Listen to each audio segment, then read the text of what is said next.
Hi everyone, we're going to start with exercise 12-1, and what we're looking at here is what's called calculating the average rate of return. And so there's two competing capital investments. We have Project A and Project Z.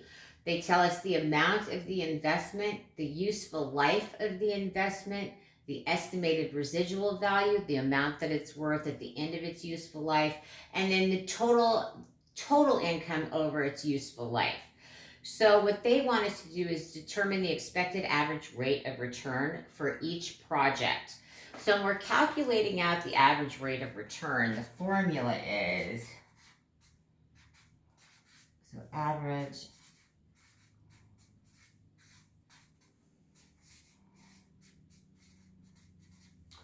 of return for an investment is the average annual income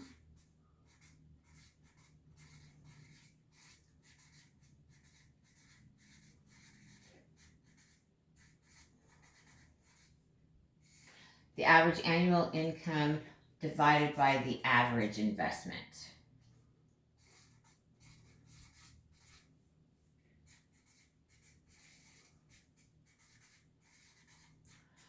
So this is going to tell us how much income we're able to bring in based on the average investment for each of these two proposals.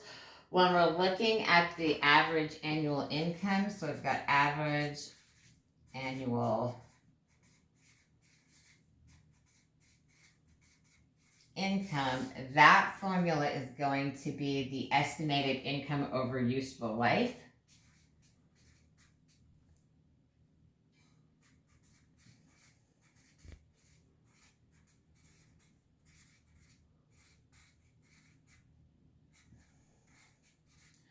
Divided by the useful life.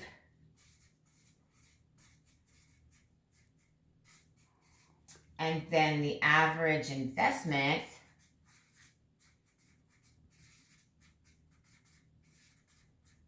is calculated by taking the initial cost plus the residual value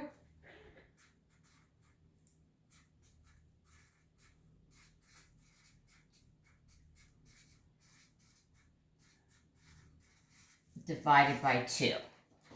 All right, and so the average rate of return is does not use present value. That's used for it's used for proposals that have shorter useful lives. It's pretty easy to calculate, and the average rate of return measures our average income as a percent of the average investment. So it measures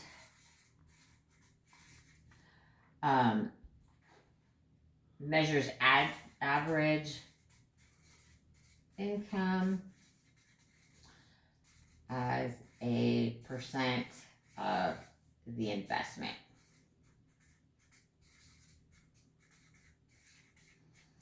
All right, so we need to calculate out the average rate of return for both Project A and Project B. We're going to start here with Project A. So the first thing we're going to do is calculate out our average annual income.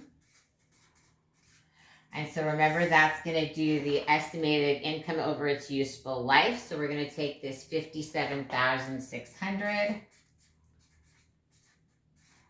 and we're going to divide it by its useful life in years, which is 12 years.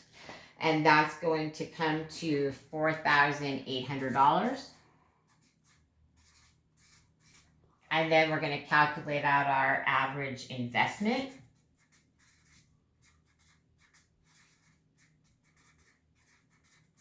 And so for that formula, we take the initial cost of $55,000.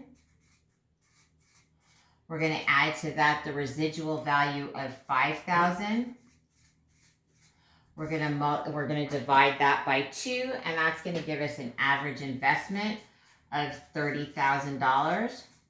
And so now we can calculate out the average rate of return. So here I'm going to have our average rate of return, and that's going to equal our average annual income of $4,800 and we're going to divide it by the average investment of $30,000. And that's going to give us an average rate of return of 16%. And so what that means is that we're going to make back basically 16 cents for every $1 that we've invested annually. So that's that one. And then we also have to do project B.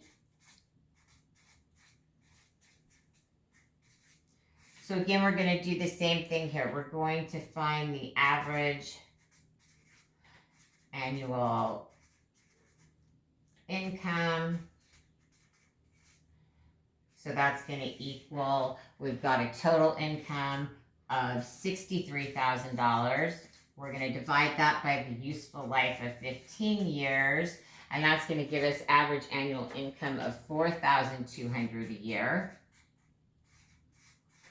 Then we're going to calculate out the average investment.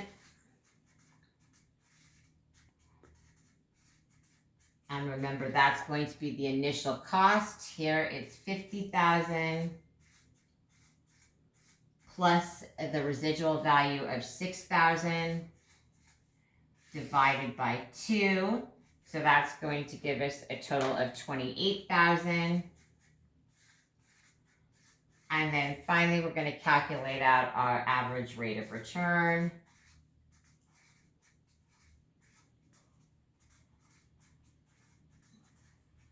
And that is going to equal our annual income of $4,200 divided by our average investment of $28,000.